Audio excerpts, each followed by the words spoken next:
Well, let's say the old definition of colic, let's say 3 hours a day, crying for 3 hours a day. I apply some sort of treatment, whatever that treatment might be, and I get that crying down to 2 hours and 55 minutes.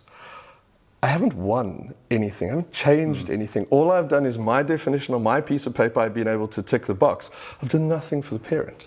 So it's that kind of big data that can't really be done in an RCT kind of way that ends up giving you a lot of good information, but because it sits in another realm, it kind of gets washed. If you can improve your glutamate status, you can do a lot of good. And what we'll find is that the natural endogenous blocker of glutamate is magnesium. Okay. That's why magnesium is good for muscle tension, it's good for nerve pain, it's good to relax you before bed, because it blocks glutamate from getting at the receptor. All right? So if you can combine magnesium and vitamin B6, it's a beautiful thing. This is how I like doing ab curls. So I want her to focus on her abdominal wall. So soften your neck and shoulders. So really let that go. Breathe in, then on your out breath, curl up. So ribs, ribs, ribs, soften and roll back. Right, try and let go with your neck, Heidi. Your abdominals are here, they're not there. So don't work the abdominal muscles in your neck.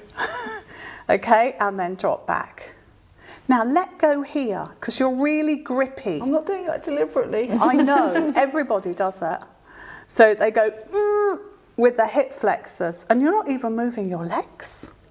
And that's why I wouldn't ever recommend that people don't do it without some sort of backing, some sort of training, because actually you can by asking a question, perhaps we asked very gently about, was there anything as far back as your childhood that might have meant that your nervous system had become agitated? And you're straying into territory that might bring things up. So if that, as I say, if that brings something up that you're not, we are right on it with regards to, you know, trying to get them the help that they need by referring them on to the GP or a psychological therapist. Babies start with 4 smell centers in their brain. We prune down to 1 smell center, and we can see that very well in what they call the breast crawl, which is where a baby is born and put onto mom's belly. And because amniotic fluid smells the same as colostrum from the breast milk, they will start to make their way towards the breast. Just via smell, they will find their way towards the breast. So their sense of smell is immaculate. If the nutrient is low, that will be a showstopper. It will be if without that in place, that keystone, the system will not run. So vitamin D is the most obvious one, or vitamin B12. We did a show on or B12 as well. If you're low in either of those things, you are screwed. You will never be healthy. It doesn't matter what you do, they are not going to recover. They just will not. And so we want to know what those are, and then also they have to be able to replenish them relatively quickly, and usually with supplements or some kind of change, and see results within a few weeks to a month.